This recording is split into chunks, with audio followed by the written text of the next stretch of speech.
กระผมพลเอกธนชเดชะมีอาจารย์สุรภาเดชะเป็นผู้ร่วมรายการวันนี้เราได้นำมัตไตรปิฎกฉบับ91เล่มหรือฉบับอรรถกถาเล่มที่39มาศึกษากันจากการศึกษาในอาทิตย์ที่ผ่านมานั้นเราได้นำติโรกุทสูตรมาศึกษากันพระสูตรนี้ว่าด้วยการให้ส่วนบุญแก่ผู้ที่ล่วงลับไปแล้วในพระสูตรนี้กล่าวว่าก็เป็นหน้าที่ของพวกเราทุกคน ที่อุทิศส่วนบุญส่วนกุศลผู้ที่ล่วงลับไปแล้ว เรานั้น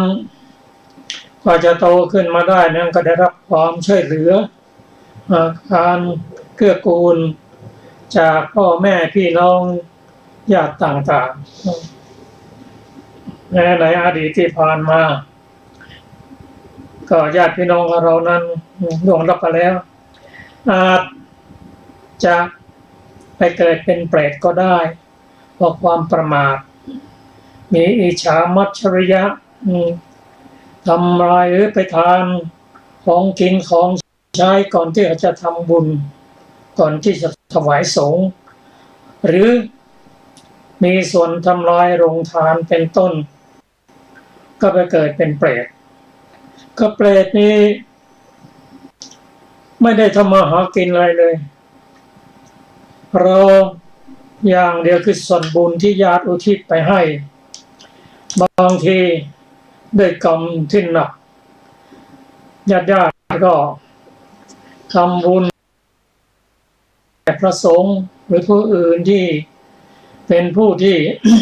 ควรแก่การรับทานนั้นญาติก็นึกไม่ได้ระลึกไม่ได้เพราะกรรมของเขานั้นบางทีระลึกได้ก็อุทิศส่วนบุญกุศลให้เปรตนั้นบางทีไม่อนุโมทนาหรืออโมทนาไม่เป็นก็ท่านกล่าวว่ามีใจเอ็นดูแก่ผู้รองรับมาแล้วที่อาจเป็นเกิดเป็นเปรตนั้นอุทิศส่วนบุญส่วนกุศลให้เขาก็กว่าจะรับได้นั้นก็ต้องทายกกว่าจะรับได้นั้นก็เปรตนั้นอนุโมทนาในส่วนที่เขาจะให้ทานนั้นมีข้าวปลาน้ำอาหารเป็นต้นมาขอเราจะรับส่วนบุญนี้ก็เลยญาติพี่น้องอุทิศให้เราญาติพี่น้องทุกที่เราขอมีความสุขความเจริญอายุยืนเป็นต้นนี่เป็นประการที่หนึ่งประการที่สองนั้นทายกก็กล่าวอุทิศแผ่กุศลไปให้ประการที่สามนั้นพระสงฆ์เป็นผู้ที่ควรแก่การรับทานการถวายทานนั้นก็ทั้งสามประการนี้จึงจะมีส่วนรับส่วนบุญกุศลนั้นได้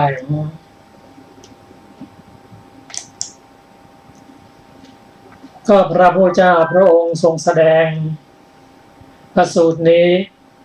ว่าบุคคลไม่ควรประมาทแล้วก็ทำอกุศลก็ไปเกิดเป็นเปรตได้ประการที่สองขณะที่ยังมีชีวิตอยู่แล้วก็ทำบุญอุทิศให้แก่ผู้ที่สิ้นชีวิตไปแล้วรายละเอียดนั้นมีในอัตถกถาก็ขอเชิญอาจารย์สุรภาได้นำอัตถกถามาศึกษากันสวัสดีค่ะท่านผู้ฟังทุกท่าน ดูก่อนพราหมณ์คนบางคนในโลกนี้ทำปาณาติบาตและอื่นๆเป็นมิจฉาทิฐิเบื้องหน้าแต่ตายเพราะกายแตกไปเขาเข้าถึงกำเนิดสัตว์เดรัจฉานอาหารอันใดของเหล่าสัตว์ที่เกิดในกำเนิดสัตว์เดรัจฉานเขาย่อมยังชีพให้เป็นไปในกำเนิดสัตว์เดรัจฉานนั้นด้วยอาหารอันนั้นย่อมดำรงอยู่ได้ ในกำเนิดสัตว์เดรัจฉานนั้นด้วยอาหารอันนั้นดูก่อนพราหมณ์ทานนั้นย่อมไม่สำเร็จผลแก่สัตว์ผู้ตั้งอยู่ในกำเนิดสัตว์เดรัจฉานใดกำเนิดสัตว์เดรัจฉานนั้นแลชื่อว่าอัฏฐานะดูก่อนคนบางคนในโลกนี้เว้นขาดจากปาณาติบาตและอื่นๆเป็นสัมมาทิฏฐิเบื้องหน้าแต่ตายพระกายแตกไปเขาย่อมเข้าถึงความเป็นสหายของหมู่เทวดาอาหารอันใดของหมู่เทวดาเขายังชีพให้เป็นไปในเทวโลกนั้นด้วยอาหารอันนั้นเขาดำรงอยู่ได้ในเทวโลกนั้นด้วยอาหารอันนั้นดูก่อนพราหมณ์ทานนั้นย่อมไม่สำเร็จผลแก่สัตว์ผู้ตั้งอยู่ในเทวโลกใดเทวโลกนี่แลก็ชื่อว่าอัฏฐานะดูก่อนพราหมณ์คนบางคนในโลกนี้ทำปาณาติบาตและอื่นๆเป็นมิจฉาทิฏฐิเบื้องหน้าแต่ตายเพราะกายแตกไปเขาย่อมเข้าถึงปิติวิสัยอาหารอันใดของหมู่สัตว์ที่เข้าถึงปิติวิสัยเขาย่อมยังชีพให้เป็นไปในปิติวิสัยนั้นด้วยอาหารอันนั้นเขาดำรงอยู่ได้ในปิติวิสัยนั้นด้วยอาหารอันนั้นก็หรือว่าหมู่มิตรสหายหรือหมู่ญาติสาโลหิตมอบทานอันใดจากมนุษยโลกนี้ไปให้แก่เขาย่อมยังชีพด้วยทานอันนั้นเขาดำรงอยู่ได้ในปิติวิสัยนั้นด้วยทานอันนั้นดูก่อนพราหมณ์ทานนั้นย่อมสำเร็จผลแก่สัตว์ผู้ตั้งอยู่ในปิติวิสัยใดปิติวิสัยนี้แต่ชื่อว่าฐานะชานุสะโสนิพราหมณ์ทูลถามว่าข้าแต่ท่านพระโคดมถ้าหากว่าเปรตผู้เป็นญาติสาโลหิตนั้นไม่เข้าถึงฐานะนั้นใครเล่าบริโภคทานนั้นพระผู้มีพระภาคเจ้าตรัสตอบว่าดูก่อนพราหมณ์หมู่เปรตที่เป็นญาติสาโลหิตแม้เหล่าอื่นของเขาถึงฐานะนั้นบริโภคทานนั้นนักสิชานุสะโสนิพราหมณ์ทูลถามว่าข้าแต่ท่านพระโคดมทั้งเปรตที่เป็นญาติสาโลหิตผู้นั้นก็ไม่เข้าถึงฐานะนั้นทั้งหมู่เปรตที่เป็นญาติสาโลหิตแม้เหล่าอื่นของเขาก็ไม่เข้าถึงฐานะนั้นใครเล่าจะบริโภคทานนั้นพระผู้มีพระภาคเจ้าตรัสตอบว่าดูก่อนพราหมณ์ฐานะที่จะพึงว่างจากญาติสาโลหิตผู้ล่วงลับไปแล้วโดยการช้านานเช่นนี้ไม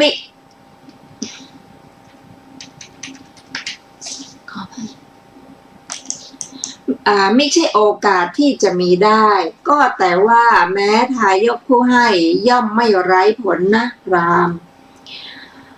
หัวข้อต่อไปเป็นพรรณนาตอนปลายของคาถาที่6สัมพันธ์กับคาถาที่7พระผู้มีพระภาคเจ้าเมื่อทรงชมพระราชาพระอาศัยสมบัติของหมู่พระประยุรญาติในชาติก่อนของพระเจ้ามคธรัฐที่เข้าถึงปิติวิสัยจึงทรงแสดงว่าขอถวายพระพรพระประยุรญาติของมหาบพิตรเหล่านี้ดีใจพากันชมเชยในทานสัมปทานจึงตรัสว่าหมู่เปรตพากันชมว่าพวกเราได้สมบัติเพราะเหตุแห่งญาติเหล่าใดขอญาติเหล่านั้นของพวกเราจงมีชีวิตอยู่ยั่งยืนและญาติเหล่านั้นทำการบูชาพวกเราแล้วทั้งทายกทั้งหลายก็ไม่ไร้ผลดังนี้เมื่อทรงแสดงความไม่มีเหตุที่ให้ได้สมบัติอย่างอื่นมีกสิกรรมและโครักขกรรมเป็นต้นของหมู่เปรตที่เข้าถึงปิติวิสัยเหล่านั้น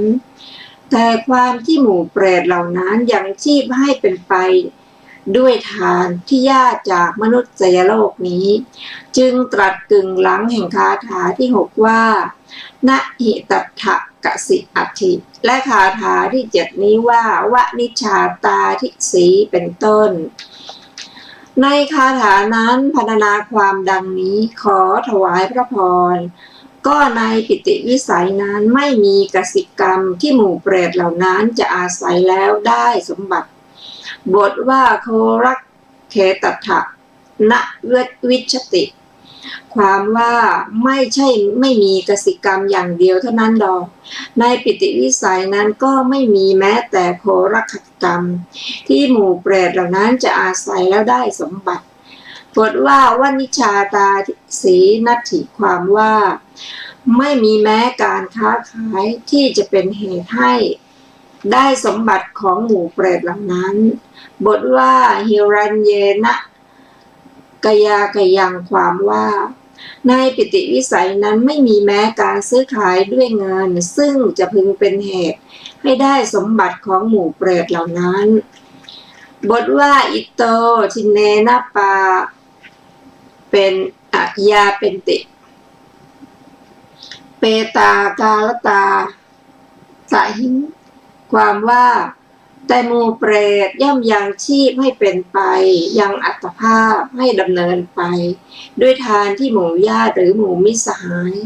ให้ไปจากมนุษยโลกนี้แต่อย่างเดียวบทว่าเปตาได้แก่หมู่สัตว์ที่เข้าถึงปิติวิสัยบทว่ากาลคตาได้แก่ไปตามเวลาตายของตนอธิบายว่าทำกาละทำมรณะบทว่าตาหิงได้แก่ในปิติวิสัยนั้นต่อไปเป็นพรรณนา2คาถาคือคาถาที่8และคาถาที่9พระผู้มีพระภาคเจ้าครั้นตรัสว่าผู้ทำกาลกิริยาละไปแล้วย่อมยังอัตภาพให้เป็นไปในปิติวิสัยนั้นด้วยทานที่หมู่ญาติมิตรสหายให้แล้วจากมนุษยโลกนี้อย่างนี้แล้วบัดนี้เมื่อทรงประกาศความนั้นด้วยข้ออุปมาทั้งหลายจึงตรัส2คาถานี้ว่าอุณเตอุทกังวุธังเป็นต้นคาถานั้นมีความว่าน้ำที่หมู่เมฆให้ตกลงบนที่ดอนบนบกบนภูมิภาคที่สูงย่อมไหลลงสู่ที่ลุ่มคือไหลไปถึงภูมิภาคที่ลุ่มต่ำชั้นใดทานที่หมู่ญาติมิตรสหายให้จากมนุษยโลกนี้ย่อมสำเร็จผลอธิบายว่าบังเกิดผลปรากฏผลแก่หมู่เปรตฉะนั้นเหมือนกันจริงอยู่เปตโลกเปรตโลกกับเปรตชื่อว่าฐานะที่ตั้งแห่งความสำเร็จแห่งผลที่ตั้งแห่งความสำเร็จผลแห่งทานเหมือนที่ลุ่มเป็นฐานะที่ขังน้ำอันไหลมาเหมือนอย่างตรัสไว้ว่าดูก่อนพราหมณ์ทานนั้นย่อมสำเร็จผลแก่สัตว์ที่ตั้งอยู่ในปิติวิสัยใดปิติวิสัยนั้นแลเป็นฐานะดังนี้เหมือนอย่างว่าน้ำที่ไหลมาจากชุมนุมด้วยซอกเขาคลองใหญ่คลองซอยหนองบึงเป็นแม่น้ำใหญ่เต็มเข้าก็ทำให้สาครทะเลเต็มเปี่ยมฉันใด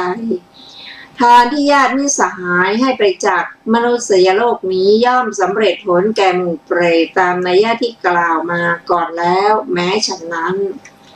ต่อไปเป็นพรรณนาคาถาที่10พระผู้มีพระภาคเจ้าครั้นทรงประกาศความนี้ว่าผู้ทำกาลกิริยาละไปแล้วย่อมยังอัตภาพให้เป็นไปในปิติวิสัยนั้นด้วยทานที่ญาติมิตรสหายให้ไปจากมนุษยโลกนี้ดังนี้แล้วเมื่อทรงแสดงอีกว่าเพราะเหตุที่หมู่เปรตเหล่านั้นหวังเต็มที่ว่าพวกเราจะได้อะไรจากมนุษยโลกนี้แม้นั้นแม้พากันมาถึงเรือนญาติแล้วก็ไม่สามารถจะร้องขอว่าขอท่านทั้งหลายโปรดให้ของชื่อนี้แก่พวกเราเถิดฉะนั้นกุลบุตรเมื่อระลึกถึงสิ่งที่ควรระลึกเหล่านั้นพึงให้ทักษิณาเพื่อหมู่เปรตเหล่านั้นจึงตรัสคาถานี้ว่าอัทาสิเมเป็นต้นคาถานั้นมีความว่ากุลบุตรเมื่อระลึกทุกอย่างนี้ว่าท่านได้ให้ทรัพย์หรือธัญญาหารชื่อนี้แก่เราท่านได้ภาคเพียรด้วยตนเองได้กระทำกิจชื่อนี้แก่เรา คนโน้นเป็นญาติเพราะเกี่ยวเนื่องข้างมารดาหรือข้างบิดาของเรา คนโน้นเป็นมิตรเพราะสามารถช่วยเหลือโดยสิเนหา และคนโน้นเป็นเพื่อนเล่นฝุ่นด้วยกันของเราดังนี้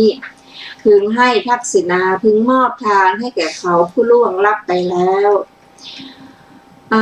มีปาฐะอื่นอีกว่าเปตานังทักขินาทัชชาปาฐะนั้นมีความว่าชื่อว่าทัชชาเพราะเป็นของที่พึงให้ของที่พึงให้นั้นคืออะไรก็คือทักษิณาเพื่อเขาผู้ล่วงลับไปแล้วด้วยเหตุนั้นกุลบุตรเมื่อระลึกถึงท่านอธิบายว่าเมื่อนึกถึงกิจที่ท่านทำมาแต่ก่อนโดยในยะนี้ท่านได้ให้สิ่งนี้แก่เราดังนี้เป็นต้นคำนี้พึงทราบว่าเป็นปฐมาวิภัตติลงในอัฏฐประสงค์เป็นตติยาวิภัตติต่อไปเป็นพรรณนาคาถาที่11พระผู้มีพระภาคเจ้าเมื่อทรงแสดงอนุสรณวัตถุที่เป็นเหตุในการมอบให้ซึ่งทักษิณาเพื่อหมู่เปรตทั้งหลายเหล่านี้จึงตรัสว่ากุลบุตรเมื่อระลึกถึงกิจที่ท่านทำมาแต่ก่อนว่าท่านได้ให้สิ่งนี้แก่เราได้ทำกิจนี้แก่เราได้เป็นญาติมิตรสหายของเราพึงให้ทักษิณาแก่ท่านผู้ล่วงลับไปแล้วเมื่อทรงแสดงอีกว่าชนเหล่าใดมีการร้องไห้และเศร้าโศกเป็นต้นเป็นเบื้องหน้าเพราะความตายของญาติดำรงอยู่ผู้ล่วงลับไปแล้วย่อมไม่ให้อะไรเพื่อประโยชน์แก่ชนเหล่านั้นการร้องไห้และการเศร้าโศกเป็นต้นนั้นของชนเหล่านั้นมีแต่ทำตัวให้เดือดร้อนอย่างเดียวเท่านั้นย่อมไม่ยังประโยชน์อะไรให้สำเร็จแก่ผู้ล่วงลับไปแล้วเลยจึงตรัสคาถานี้ว่านะหิรุณนังวาเป็นต้นบรรดาบทเหล่านั้นบทว่ารุณนังได้แก่การร้องไห้ความร่ำไห้ความที่น้ำตาร่วงทรงแสดง ความลำบากกายด้วยบทนี้บทว่ายาวัญญาได้แก่หรือว่านอกจากร้องไห้เศร้าโศกใดบทว่าปริเวทนาได้แก่การพร่ำเพ้อการรำพันถึงคุณโดยในยะว่าโอ้ลูกคนเดียวที่รักที่พึงใจอยู่ไหนดังนี้เป็นต้นของคนที่ถูกความเสื่อมเสียญาติกระทบแล้วทรงแสดงความลำบากวาจาด้วยบทนี้ต่อไปเป็นพรรณนาคาถาที่12พระผู้มีพระภาคเจ้าครั้นทรงแสดงการร้องไห้เป็นต้นไม่เป็นประโยชน์ว่าการรำพันอย่างอื่นแม้ทั้งหมดไม่มีประโยชน์แก่ผู้ล่วงลับไปแล้วที่แท้มีแต่ทำตัวให้เดือดร้อนอย่างเดียวเท่านั้นญาติทั้งหลายก็ตั้งอยู่อย่างนั้นดังนี้แล้วเมื่อทรง แสดงความที่ทักษิณาซึ่งพระเจ้ามคธรัฐทรงถวายแล้วมีประโยชน์จึงตรัสคาถานี้ว่าอายัญจะโคทักขินาดังนี้เป็นต้นคาถานั้นมีความว่าขอถวายพระพรทักษิณานี้แลมหาบพิตรถวายอุทิศหมู่พระประยุรญาติของมหาบพิตรในวันนี้เพราะเหตุที่พระสงฆ์เป็นเนื้อนาบุญอันยอดเยี่ยมของโลกฉะนั้นทักษิณานั้นพึงเป็นทักษิณาที่ทรงตั้งไว้ดีแล้วในพระสงฆ์จึงสำเร็จผลท่านอธิบายว่าสำฤทธิ์ผลิตผลเพื่อประโยชน์เกื้อกูลเพื่อสุขแก่ชนสิ้นกาลนานก็บทว่าอุปกัปปติได้แก่สำเร็จผลโดยฐานะคือสำเร็จผลในขณะนั้นทันทีไม่นานเลยเหมือนอย่างว่าข้อที่จำแจ้งในทันทีทันใดก็ตรัสว่าก็ข้อนั้นแจ่มแจ้งกับตถาคตโดยฐานะชั้นใดทักษิณาที่สำเร็จผลในทันทีทันใดแม้ในที่นี้ก็ตรัสว่าสำเร็จผลโดยฐานะฉะนั้นฐานะใดตรัสไว้ว่าดูก่อนพราหมณ์ทานนั้นย่อมสำเร็จผลแก่สัตว์ ผู้ตั้งอยู่ในปิติวิสัยใดปิติวิสัยนั่นแหละเป็นฐานะดังนี้ทักษิณาที่สำเร็จผลในฐานะนั้นอันต่างโดยประเภทมีคุปิปาสิกะเปรตวันตาสาเปรตปรทัตตูปชีวเปรตและนิชชามะตันหิกะเปรตเป็นต้นก็ตรัสว่า ย่อมสำเร็จผลโดยฐานะเหมือนผู้ให้กหาปณะในโลกเขาก็เรียกกันว่าผู้นั้นให้กหาปณะฉะนั้นแต่ในอัฏฐ วิกัปนี้ บทว่าอุปกัปปติได้แก่ปรากฏผลท่านอธิบายว่าบังเกิดผล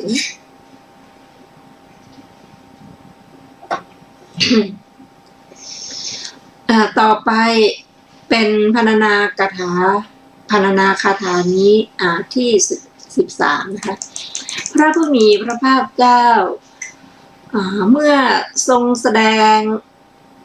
ความที่ทักษิณาซึ่งพระราชาถวายแล้วมีประโยชน์อย่างนี้จึงตรัสว่า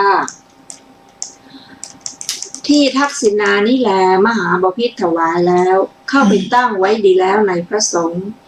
ย่อมสำเร็จผลโดยฐานะเพื่อประโยชน์เกื้อกูลแก่เปรตตลอดกาลนานดังนี้เพราะเหตุที่ญาติธรรมอันพระราชาผู้ทรงถวายทักษิณานี้ทรงแสดงแล้วด้วยทรงทำกิจที่หมู่ญาติควรทำแก่หมู่ญาติทรงทำให้ปรากฏแก่ชนเป็นอันมากหรือทรงยกเป็นตัวอย่างว่าญาติธรรมแม้ท่านทั้งหลายก็พึงบำเพ็ญด้วยการทำกิจที่หมู่ญาติพึงทำอย่างนั้นเหมือนกันไม่พึงทำตัวให้เดือดร้อนด้วยการร้องไห้เป็นต้นซึ่งไร้ประโยชน์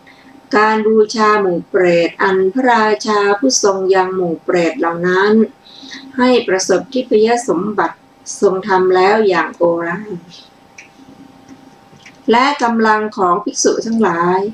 อันพระราชาผู้ทรงอังคาดเลี้ยงดูภิกษุสงฆ์มีพระพุทธเจ้าเป็นประมุขให้อิ่มหนำสำราญด้วยข้าวน้ำเป็นต้นชื่อว่าทรงเพิ่มให้แล้วและบุญมิใช่น้อยอันพระราชา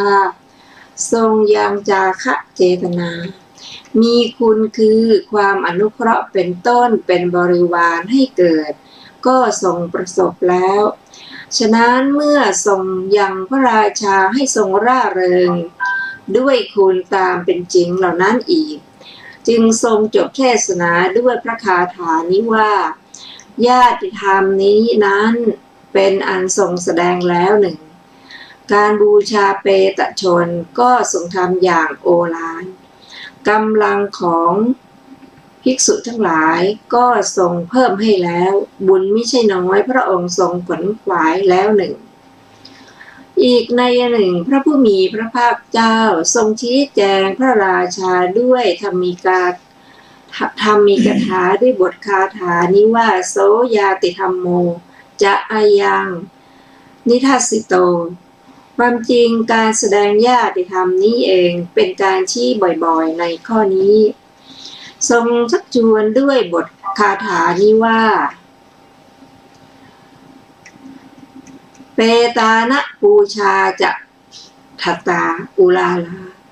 ความจริงการสรรเสริญว่าอุลาลาก็เป็นการชักชวนด้วยการบูชาบ่อยๆในข้อนี้ทรงให้อาหารด้วยบทคาถานี้ว่าพลัญจะภิกขุณมนุปทินังความจริงการเพิ่มกำลังแก่ภิกษุทั้งหลายก็เป็นทานอย่างนี้อย่างหนึ่งในข้อนี้คำว่าพลานุปทานตาเป็นการปลุกให้อาหารด้วยการเพิ่มอุตสาหะแก่พระราชานั้นทรงให้ร่าเริงด้วยบทคาถานี้ว่าตุมเหหิปุญญังปสุตังอนัปปกังความจริงการระบุถึงการประสบบุญนั่นเองพึงทราบว่า เป็นการให้เกิดความร่าเริงด้วยการพรรณนาคุณตามเป็นจริงแก่พระราชานั้นในข้อนี้จบเทศนาการบรรลุธรรมได้มีแก่สัตว์ 84,000 ซึ่งสลดใจเพราะการพรรณนาโทษแห่งการเข้าถึงปิติวิสัยและตั้งความเพียรโดยแยบคาย แม้วันรุ่งขึ้นพระผู้มีพระภาคเจ้าก็ทรงแสดงติโรกุทสูตรนั้นแลแก่เทวดาและมนุษย์ทั้งหลาย การตรัสรู้ธรรมอย่างนั้นได้มีถึง7 วันด้วยประการชนี้จบอัตถกถาติโรกุทสูตรท่านผู้ฟังที่เคารพครับจากพระสูตรนี้ก็ทำให้เราได้รู้ว่าเหตุที่ไปเกิดเป็นเปรตก็เพราะว่าทำลายไทยธรรมทำลายสารธรรมหรือรับประทานอาหารที่เขาตั้งไว้เพื่อถวายสงฆ์ก็ไปทานกันก่อนที่จะถวายแบ่งลูกแบ่งหลานให้กินก็ไปเกิดเป็นเปรตนี่มาเกิดเป็นเปรตแล้วอาหารการกินไม่สามารถที่จะหาได้จากอาชีพต่างๆรออย่างเดียวรอญาติอุทิศส่วนบุญส่วนกุศลให้แต่บางทีญาติเขาเตรียมพร้อมหมดแล้วอาหารการกินแล้วก็อุทิศให้ขออาหารนี้จงไปถึงท่านผู้เป็นญาติโสโลหิตที่สิ้นชีวิตไปแล้วบ้างก็ระลึกไม่ได้เพราะอะไรเพราะกรรมของเขาที่ทำไว้นั่นเองคือความตระหนี่ที่ตนทำโดยปฏิเสธการรับและการให้เป็นต้นของปัจจัยเพราะกรรมนี้ญาติอุทิศให้ก็ญาติไม่ได้อุทิศให้เพราะระลึกไม่ได้เพราะกรรมของผู้ที่เป็นเปรตนั้น เพราะฉะนั้นอาหารการกินที่ญาติอุทิศให้พอจะระลึกถึงได้เพราะการอนุโมทนาในการอนุโมทนานี้จะทำได้ก็ตั้งแต่ในชาติที่ยังเป็นมนุษย์อยู่ฝึกไว้ว่าไม่เป็นคนตระหนี่ยินดีในของรับของที่เขาให้อันนี้ก็เป็นสาเหตุที่ทำให้ญาติระลึกได้อีกประการหนึ่งอาหารข้าวปลาอาหารที่ญาติจะเอาทิศให้นั้นก็มีอยู่3ประการนั่นก็คือเปรตนั้นอนุโมทนา2ทายกกล่าวถวายสงฆ์และสงฆ์นั้นเป็น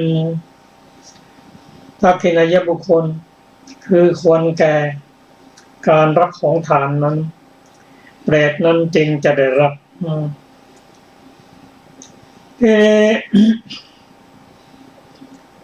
เปรตที่จะได้รับนั้นก็ต้องเป็นเปรตที่อนุโมทนาดังที่เรียนให้ทราบนั้นก็พราหมณ์ที่สงสัยในเรื่องนี้ได้กราบทูลว่าเขาเป็นคนให้ทานอุทิศส่วนกุศลให้ญาติที่ตายไปแล้วแล้วเขาจะได้รับหรือเปล่าซึ่งพระพุทธเจ้าตรัสว่าจะได้รับหรือไม่ได้รับจะสำเร็จหรือไม่สำเร็จนั้นก็อยู่ที่ฐานะและอัตฐานะ ในเรื่องนี้พระพุทธเจ้าได้ตรัสอธิบายให้แก่พราหมณ์ว่า มนุษย์ที่อยู่ยังมีชีวิตอยู่นั้นสร้างบาปกรรมไม่มีศีลไม่มีธรรมตายไปแล้วก็ไปเกิดในนรกเขาก็มีกรรมมาเป็นอาหารของเขาสัตว์นรกก็มีกรรมเป็นอาหารของเขาถ้าไปเกิดเป็นเดรัจฉานเขาก็มีอาหารของเดรัจฉานถ้าสร้างบุญสร้างกุศลได้เกิดเป็นเทพก็มีอาหารที่เป็นอาหารของเขาก็อันนี้ก็เป็นพระองค์ตรัสให้แก่พราหมณ์นั้นแต่ในทางพราหมณ์นั้นก็ตรัสว่าถ้าทั้งหมดทั้งสิ้นนั้นไม่ได้รับแล้วใครจะเป็นผู้รับพระองค์ตรัสว่าทานไม่สูญเปล่าทายกโดยเฉพาะที่เราเชื่อกันนั้นได้ถวายอาหารแก่พระสงฆ์แล้วก็เจ้าตัวก็ได้รับบุญได้กุศลนั้นไปอันนี้เป็นเรื่องของการอุทิศส่วนบุญกุศลซึ่งพระองค์ตรัสว่าบุคคลพึงเป็นผู้มีความเอ็นดูแต่เหล่าเปรตที่เป็นญาติซึ่งเราไม่รู้ว่าจะมีหรือเปล่านั้นก็ให้ทานอุทิศให้ท่านได้รับท่านก็ดีใจท่านก็อนุโมทนาว่าอาหารการกินที่เราได้รับนี้ญาติเป็นผู้อุทิศให้เราขอญาติจงมีอายุยืนจงมีความสุขเถิดแต่รายละเอียดนั้นท่านผู้ฟังที่เคารพครับท่านผู้ฟังสามารถที่จะศึกษารายละเอียดได้ในพระไตรปิฎกฉบับเล่มที่39ต่อไปนี้เราก็จะได้ศึกษาพระสูตรอีกสูตรหนึ่งซึ่งเป็นพระสูตรที่น่าสนใจซึ่งกล่าวว่าเป็นพระสูตรที่คู่กับพระสูตรนี้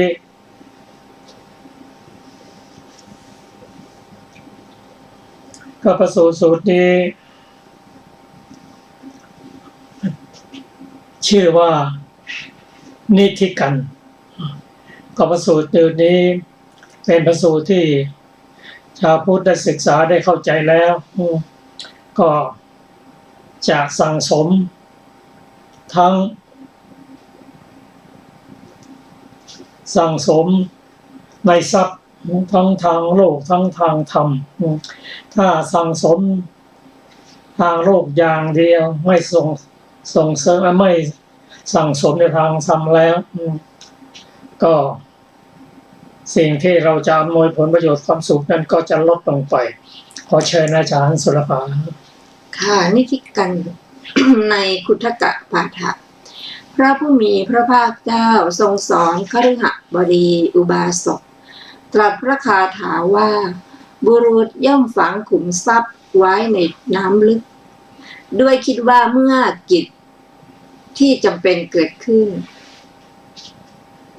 ทรัพย์นี้จักเป็นประโยชน์แก่เราเพื่อเปลื้องตนจากราชภัยบ้างเพื่อช่วยตนให้พ้นจากจลภัยบ้างเพื่อเปลื้องหนี้บ้างในคราวทุกพิกภัยบ้างในคราวคับขันบ้างขุมทรัพย์ที่เขาฝังไว้ในโลกก็เพื่อประโยชน์นี้แลขุมทรัพย์นั้นย่อมหาประโยชน์ขออภัยขุมทรัพย์นั้นย่อมหาสำเร็จประโยชน์แก่เขาไปทั้งหมดในการทุกเมื่อทีเดียวไม่เพราะขุมทรัพย์เคลื่อนจากที่ไปเสียบ้างความจำของเขาคลาดเคลื่อนเสียบ้างนาคทั้งหลายลักไปเสียบ้างยักษ์ทั้งหลายลักไปเสียบ้างผู้รับมรดกที่ไม่เป็นที่รักขุดเอาไปเมื่อเขาไม่เห็นบ้างในเวลาที่เขาสิ้นบุญขุมทรัพย์ทั้งหมดนั้นย่อมสูญไปขุมทรัพย์คือบุญของผู้ใดเป็นสตรีก็ตามเป็นบุรุษก็ตามฝังไว้ดีแล้วด้วยทานศีล สัญญมะความสำรวมธรรมะความฝึกตนในเจดีย์ก็ดีในสงฆ์ก็ดีในบุคคลก็ดีในแขกก็ดีในมารดาก็ดีในบิดาก็ดีในพี่ชายก็ดีขุมทรัพย์นั้นชื่อว่าฝังไว้ดีแล้วใครๆไม่อาจผจญได้เป็นของติดตามตนไปได้บรรดาโภคะทั้งหลายที่เขาจำต้องละไปเขาก็พาขุมทรัพย์คือบุญนั้นไปขุมทรัพย์คือบุญไม่สาธารณะแต่ชนเราอื่นโจรก็ลักไปไม่ได้บุญนิธิอันใดติดตามตนไปได้ปราดพึงทำบุญนิธิอันนั้นบุญนิธินั้นอำนวยผลที่น่าปรารถนาทุกอย่างแก่เทวดาและมนุษย์ทั้งหลายเทวดาและมนุษย์ปรารถนานักซึ่งอิทธิผลใดๆอิทธิผลทั้งหมดนั้นๆอันบุคคลย่อมได้ด้วยบุญนิธินี้ความมีวรรณะงามความมีเสียงเพราะความมีสั่วทรงดีความมีรูปงามความเป็นใหญ่ยิ่งความมีบริวารอิทธิผลทั้งหมดนั้นอันบุคคลย่อมได้ด้วยบุญนิธินี้ความเป็นพระราชาเฉพาะประเทศความเป็นใหญ่คือจักรพรรดิราชสุขของพระเจ้าจักรพรรดิที่น่ารักความเป็นพระราชาแห่งเทวดาในทิพยกายและทั้งหลายอิทธิผลทั้งหมดนั้นอันบุคคลย่อมได้ด้วยบุญนิธินี้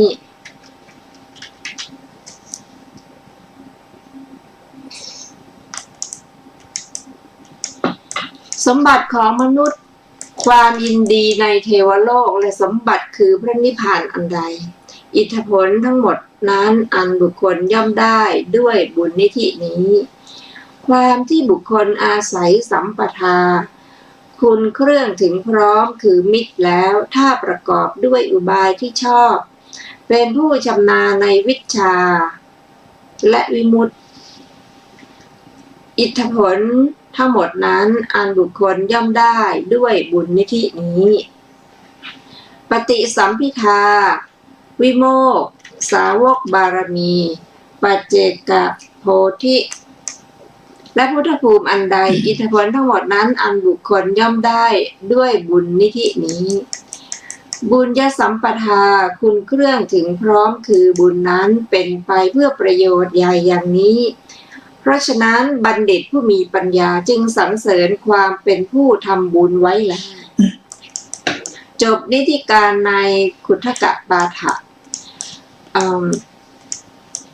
ต่อไปเป็นอรรถกถานิธิกันสูตรเหตุตั้งพระสูตรนิธิกันสูตรนี้ข้าพเจ้ายกขึ้นตั้งโดยนัยยะว่านิทิงนิเทติปุริโสเป็นต้นต่อลำดับจากติโรกุทธสูตรบัดนี้ข้าพเจ้าจักกล่าวเหตุตั้งและจักแสดงเหตุเกิดแห่งเรื่องนิธิกันสูตรไว้ในที่นี้แล้วจึงจักทำการพรรณนาความแห่งนิธิกันสูตรนี้บรรดาเหตุทั้งสองนั้นในที่นี้พึงทราบเหตุตั้งนิธิกันสูตรนั้นก่อนแท้จริงนิธิกันสูตรนี้พระผู้มีพระภาคเจ้าแม้ไม่ได้ตรัสไว้ตามลำดับนี้เพราะเหตุที่เป็นสูตรคู่ของติโรกุทธสูตรโดยเป็นเรื่องอนุโมทนาฉะนั้นข้าพเจ้าจึงยกขึ้นตั้งไว้ในที่นี้หรือว่าพึงทราบว่าข้าพเจ้าครั้นแสดงวิบัติของหมู่ชนที่ปราศจากบุญ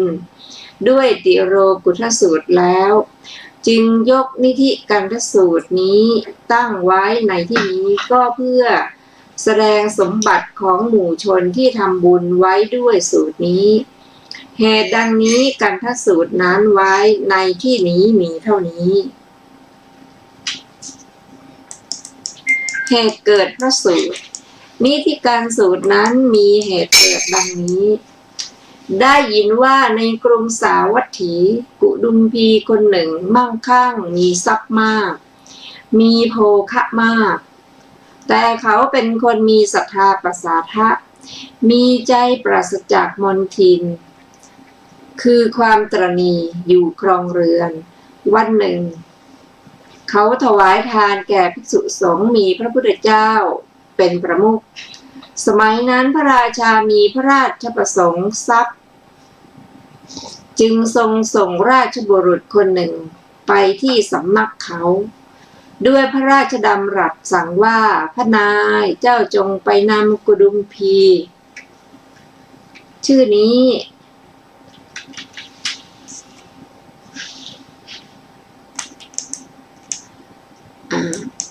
มา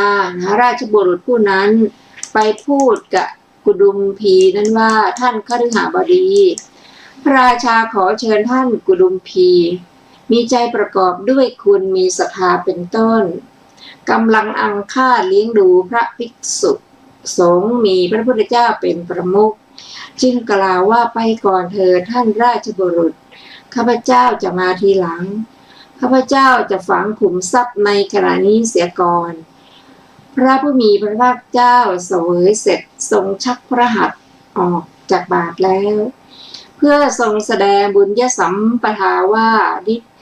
นิธิโดยปรมัตถ์ได้ตรัสพระคาถาเหล่านี้ว่านิทิงนิเทติปุริโสเป็นต้นเพื่ออนุโมทนาแก่กุดุมพีนั้นนิธิการสูตรนั้นมีเหตุเกิดดังกล่าวมานี้ข้าพเจ้ากล่าวเหตุตั้งและแสดงเหตุเกิดของนิธิการสูตรไว้ในที่นี้แล้วจากทำการพรรณนาความของนิธิการสูตรดังต่อไปนี้พรรณนาคาถาที่หนึ่งบรรดาบทเหล่านั้นบทว่านิทิงนิเทติปุริโสความว่า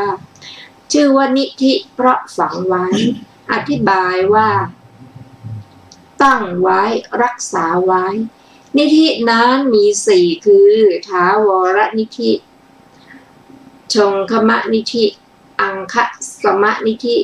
อนุคามิกนิธิบรรดานิธิสี่นั้นทรัพย์ที่ติดพื้นดินก็ดีทรัพย์ที่ตั้งอยู่ในอากาศก็ดีเงินก็ดีทองก็ดีนาก็ดีที่ดินก็ดีก็หรือทรัพย์เห็นปานนั้นแม้อื่นใดที่เว้นจากเคลื่อนที่ของตัวเองชื่อว่าถาวรมั่นคงขุมทรัพย์นี้ชื่อว่าถาวรนิธิทาสหญิงทาสชายช้างโคม้าลาแพะแกะไก่สุกรก็หรือว่าทรัพย์แผ่นปานนั้นแม้อื่นใดที่ประกอบด้วยเคลื่อนที่ได้ด้วยตัวเองชื่อว่าชังคมะคือเคลื่อนที่ได้ขุมทรัพย์นี้ชื่อว่าชังคมะนิธิพาหุสัจจะความเป็นพหูสูตรอันเป็นบ่อเกิดการงานบ่อเกิดศิลปะที่ตั้งแห่งวิทยาการก็หรือว่าพาหุสัจจะเห็นปานนั้นแม้อื่นใดที่ศึกษาแล้วศึกษาอีกชำนาญติดตัวประหนึ่งอวัยวะใหญ่น้อยชื่อว่าอังคสมณะขอไปชื่อว่าอังคสมะเสมอด้วยอวัยวะขุมทรัพย์นี้ชื่อว่าอังคสมณนิธิบุญที่สำเร็จด้วยทานที่สำเร็จด้วยศีลที่สำเร็จด้วยภาวนาที่สำเร็จด้วยการฟังธรรมที่สำเร็จด้วยการแสดงธรรมก็หรือว่าบุญเห็นปานนั้นแม้อื่นใดตามด้วยผลที่น่าปรารถนาประดุจติดตามไปในที่นั้นๆชื่อว่าอนุคามิกะติดตามไปได้ขุมทรัพย์นี้ชื่อว่าอนุคามิกะนิธิส่วนในที่นี้ทรงประสงค์เอาถาวรนิธิบทว่านิเทติได้แก่ตั้งไว้เก็บไว้รักษาไว้บทว่าปุริโสได้แก่มนุษย์บุรุษก็ดีสตรีก็ดีบัณฑิตก็ดีย่อมฝังขุมทรัพย์ได้ก็จริงถึงกระนั้นในที่นี้ก็ทรงทำเทศนาด้วยบุรุษเป็นสำคัญแต่ว่าโดยอัฏฐะพึงเห็นว่าทรงประมวลคนแม้เหล่านั้นไว้ในที่นี้บทว่าคัมภีเรโอทกะโอทกันติเกความว่าที่ชื่อว่าคัมภีระเพราะอัฏฐะว่าอย่างถึงได้ คำว่าโอทกันตกะเพราะเป็นที่มีน้ำเป็นที่สุดที่ลึกแต่ไม่มีน้ำเป็นที่สุดก็มีเช่นบ่อลึกชั่ว100 บุรุษณพื้นที่ดอนที่มีน้ำเป็นที่สุดแต่ไม่ลึกก็มีเช่นบ่อลึกศอก2 ศอกณที่ลุ่มเป็นโคลนตมที่ทั้งลึกทั้งมีน้ำเป็นที่สุดก็มีเช่นบ่อที่เขาขุดณพื้นที่ดอนจนกว่าน้ำจะไหลมาณบัดนี้คำว่าคัมภีเรโอทกันติเกนี้ตรัสหมายถึงที่ลึกและมีน้ำเป็นที่สุดนั้นบทว่าอัฏเถกิจเจสมุปปันเนความว่าชื่อว่าอัฏฐะเพราะไม่ปราศจากประโยชน์ท่านอธิบายว่านำมาซึ่งประโยชน์นำมาซึ่งประโยชน์เพื่อกูลชื่อว่ากิจเพราะควรทำท่านอธิบายว่ากรณีบางอย่างอันเกิดขึ้นแล้วนั่นแหละชื่อว่าสมุปปันนะท่านกล่าวอธิบายว่าอันตั้งขึ้นแล้วโดยความเป็นกิจควรทำคำนี้เป็นการแสดงถึงประโยชน์ของการฝังขุมทรัพย์ว่าเมื่อกิจที่จำเป็นประโยชน์นั้นเกิดขึ้นแล้วขุมทรัพย์จะเป็นประโยชน์แก่เราความจริงบุรุษนั้นฝังขุมทรัพย์ไว้ก็เพื่อประโยชน์อย่างนี้ว่าเมื่อกรณีบางอย่าง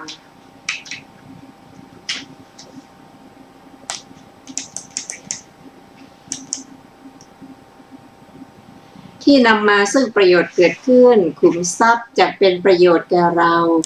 จักมีเพื่อความสำเร็จแห่งกิจของเรานั้นเป็นความจริงความสำเร็จแห่งกิจนั่นแลพึงทราบว่าเป็นประโยชน์ของขุมทรัพย์นั้นเมื่อกิจเกิดขึ้นต่อไปเป็นพรรณนาคาถาที่2พระผู้มีพระภาคเจ้าเมื่อทรงแสดงประโยชน์แห่งการฝังขุมทรัพย์อย่างนี้ครั้นทรงแสดงความประสงค์แห่งการประสบประโยชน์บัดนี้เพื่อทรงแสดงความประสงค์แห่งการหลีกสิ่งที่ไม่เป็นประโยชน์จึงตรัสว่าขุมทรัพย์นี้จะเป็นประโยชน์แก่เราเพื่อเปลื้องตนจากราชภัยบ้าง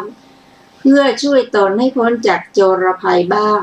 เปลื้องหนี้บ้างในคราวทุพพิฆภัยบ้างในคราวคับขันบ้างคาถานั้นพึงประกอบข้อความตามกำเนิดศัพท์กับบทว่าสวิสติปโมคขายะที่ตรัสในคำนี้ว่าอัฏฐายเมภวิสติและว่าอินัสเวปโมคขายะจึงจะทราบความได้ในข้อนั้นประกอบความอย่างนี้ว่าบุรุษฝังขุมทรัพย์ไม่ใช่ด้วยประสงค์ว่าจะเป็นประโยชน์แก่เราอย่างเดียวเท่านั้นดอกก็คืออะไรเล่าก็คือบุรุษฝังขุมทรัพย์ก็ด้วยประสงค์ว่าจะช่วยเปลื้องเราให้พ้นจากราชภัยที่ถูกต้องถูกพวกศัตรูหมู่ปัจจามิตรกล่าวร้ายโดยนัยยะอย่างนี้ว่าผู้นี้เป็นโจรบ้างเป็นชายชู้บ้างหลบหนีภาษีบ้างดังนี้เป็นต้นบ้างจักช่วยปล่อยเราพ้นจากโจรภัย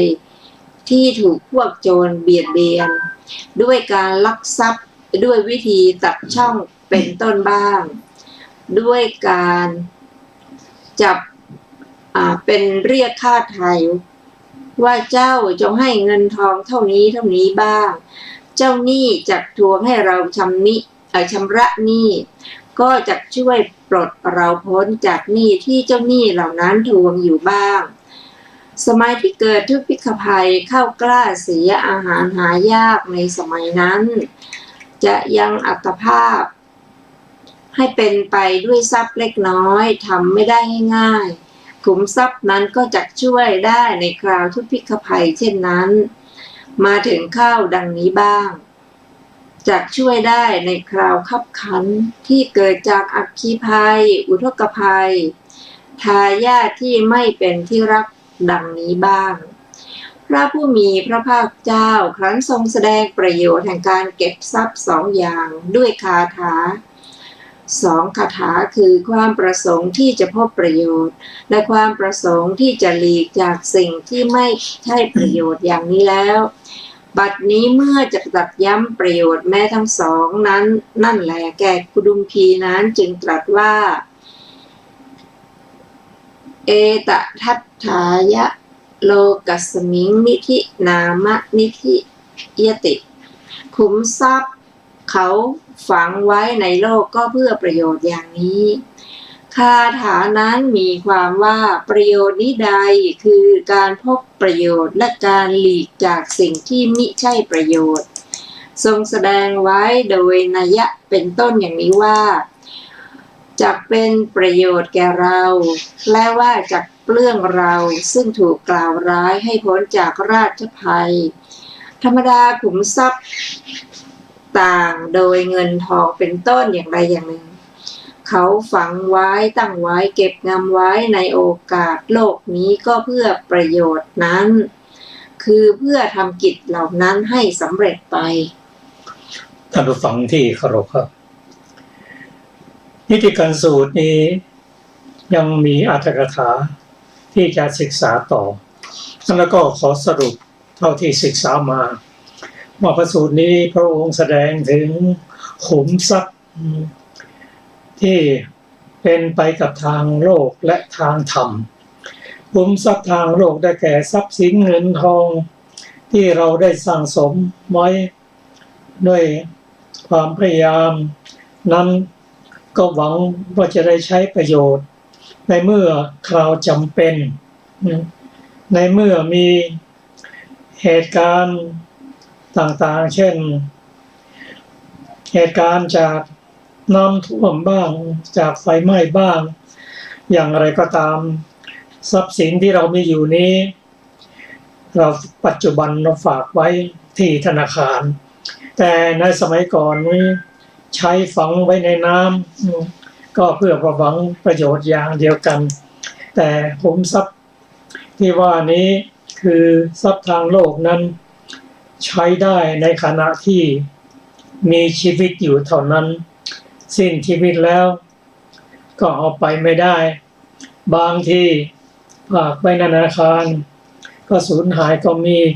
บางทีเกิดน้ำท่วมน้ำพัดพาไปก็มีอันนี้ก็เป็นทรัพย์ที่สาธารณะคนอื่นสามารถใช้เอาไปได้ลักไปได้แต่ทรัพย์อีกประการหนึ่งคือขุมทรัพย์คือบุญจะทำสั่งสมได้โดยการให้ทานรักษาศีลให้ทานให้แก่สงฆ์ญาติบิดามารดาแขกพี่น้องเป็นต้นก็ขุมทรัพย์นี้เป็น